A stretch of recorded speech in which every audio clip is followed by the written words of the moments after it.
Once upon a midnight dreary, while I pondered, weak and weary, over many a quaint and curious volume of forgotten lore, while I nodded, nearly napping, suddenly there came a tapping, as of someone gently rapping at my chamber door.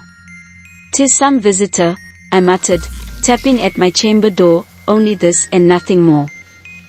Oh, distinctly I remember it was in the bleak December, and each separate dying ember wrought its ghost upon the floor. Eagerly I wished the morrow, vainly I had sought to borrow from my book surcease of sorrow, sorrow for the lost Lenore, for the rare and radiant maiden whom the angels name Lenore, nameless here forevermore. Welcome back, Raven.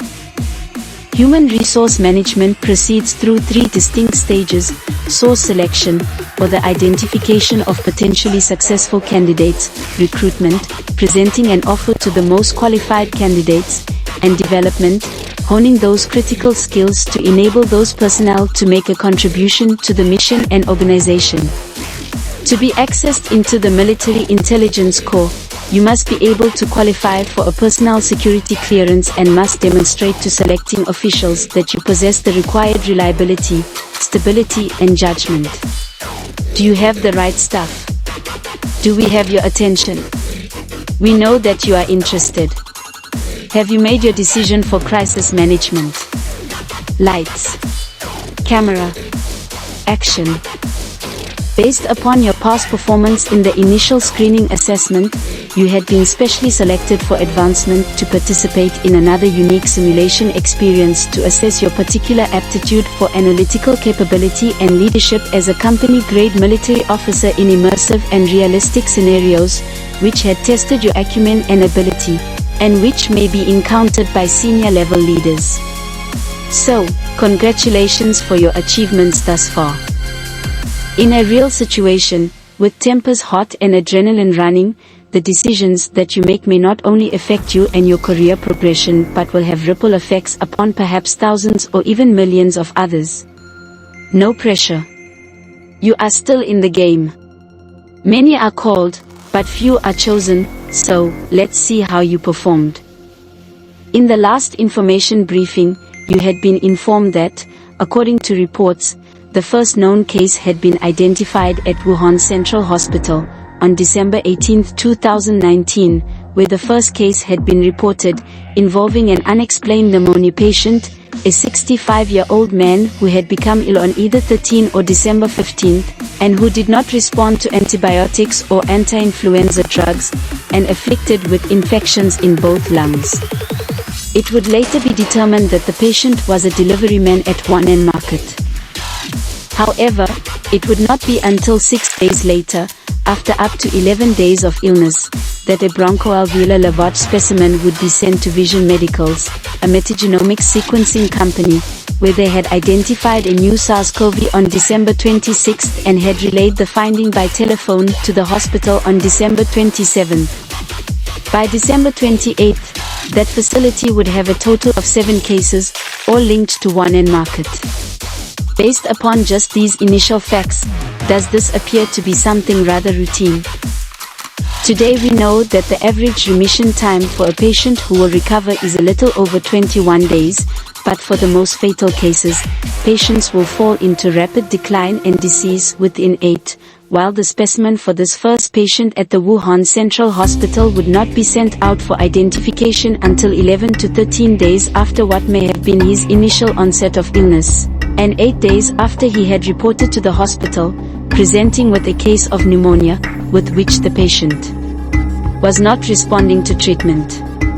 Hence, in retrospect, the delivery man at the wet market may have been a serious case, but probably not a terminal one.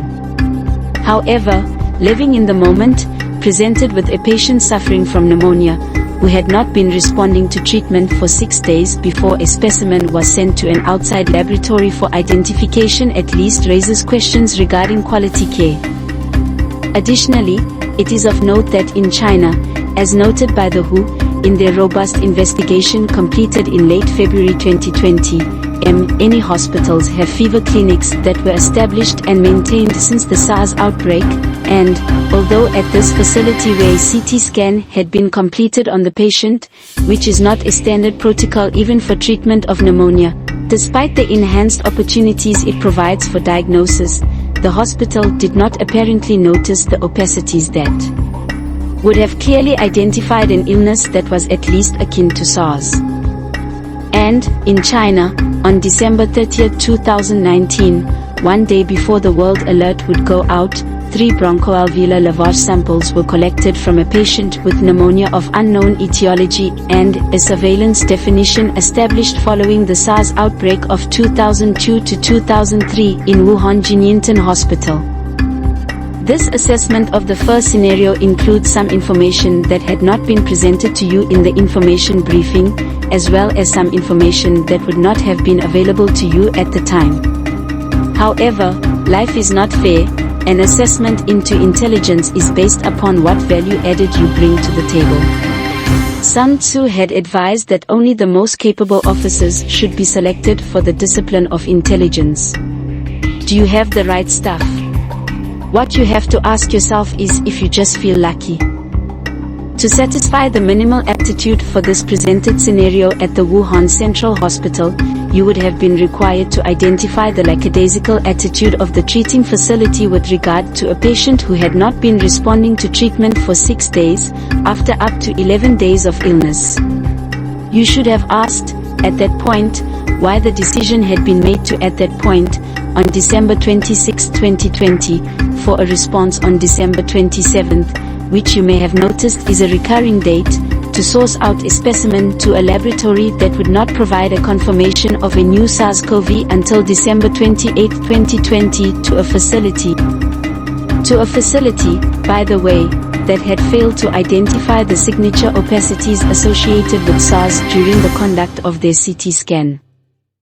It is of further note, from a treatment perspective, that there is no reference to the facility performing a relatively standard auscultation with an electronic stethoscope to analyze, with graphically illustrative clarity, electronic recordings of breath sounds, which surely would have detected at least circumstantial evidence of bilateral lesions, indicative of possibly multiple ground glass opacities and fibrous structure. High-quality auscultation recordings may have also revealed coarse breath sounds, wheezes, coarse crackles, fine crackles, and Velcro crackles, which would have better informed the treatment course for this patient who had not been responding to traditional treatments. And this failure to perform a standard procedure in China, where, as the WHO has indicated that many hospitals have fever clinics that were established and maintained since the SARS outbreak, does raise a reasonable inference of suspicion to prompt further inquiry, at least regarding neglect in treatment care, if not more. Painstaking attention to detail is an essential characteristic skill for even the lowest level intelligence analyst, and, certainly, with over 3 years of pandemic experience, one would expect a potential analyst to have been triggered to familiarize themselves with the basic standards for treatment and care to identify the deficiencies attending to this scenario at the Wuhan Central General Hospital, and yet it is of at least probative value in significance when considering the source of this information.